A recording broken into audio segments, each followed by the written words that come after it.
कश्मीर में दिन में जिंदगी मफलूज होती है, लेकिन दिन ढलते ही फौज बाहर आ जाती है और फिर बारी आती है मुजाहिरीन की। लेकिन आंसू गैस और धुआं इन फौजियों को हर तरफ से आने वाले पत्थरों से बचा नहीं पाते।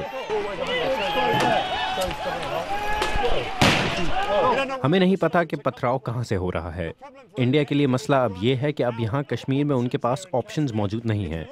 वो आज़ादी के मुतालबे को नहीं मानते और अलहदगी पसंदों से बात करने को तैयार नहीं हैं, और फौज को मजीद इख्तियारात भी दे दिए गए हैं।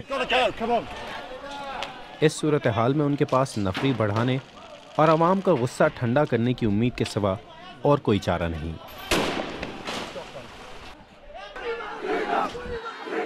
लेकिन उनकी ये उम्मीद भी मरती नजर आ रही है। मुस्लिम अक्सरियती इस इलाके में ये कशीदगी गुज़िश्ता कुछ अरसे में तशद्दुद के बदतरीन वाक़यात में से एक है। इसकी वजह गुज़िश्ता माह अलहदगी पसंद रहनुमा बुरहान वानी की मौत थी। बुरहान वानी के वालिद ने पहली बार किसी से टेलीविज़न पर बात की।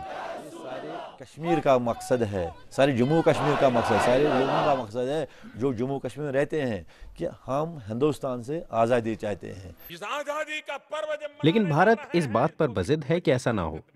गुज़िश्ता हफ्ते भारतीय वज़ीर आज़म नरेंद्र मोदी ने खिताब में लोगों के गुस्से को ठंडा करने की कोशिश की, लेकिन खदशा जाहिर किया जा रहा है कि भारत की हिकमत अमली शिद्दत पसंदी और तशद्दुद को हवा देगी। यहाँ अस्पतालों में लोगों ने चेहरे और आंखों पर होलनाक जख्म छुपाने के लिए चश्मे लगा रखे हैं।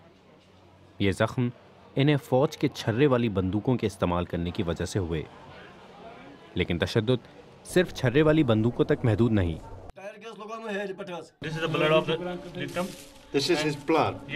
क्या ये वो गोली है जिससे आपके बेटे की मौत वाक़ई हुई?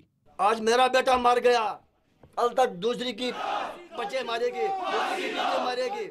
लेकिन पुलिस अपनी हिकमत अमली का दिफा करती है। हमारे लोगों के पास असलहा है, लेकिन वो इसका इस्तेमाल नहीं कर रहे। अगर इसे तहम्मुल नहीं कहेंगे तो क्या कहेंगे? आप पे इल्जाम है कि मुजाहिरीन पर असला चलाया गया। हाँ, ऐसा हुआ है, लेकिन गैर मामूली हालात में। ये सिर्फ उस वक्त हुआ जहाँ फौजियों को तनहा घेर कर मारने की कोशिश की गई। लेकिन भारत के इक़दामात से कहीं से तहम्मुल का मुजाहिरा नहीं नजर आता।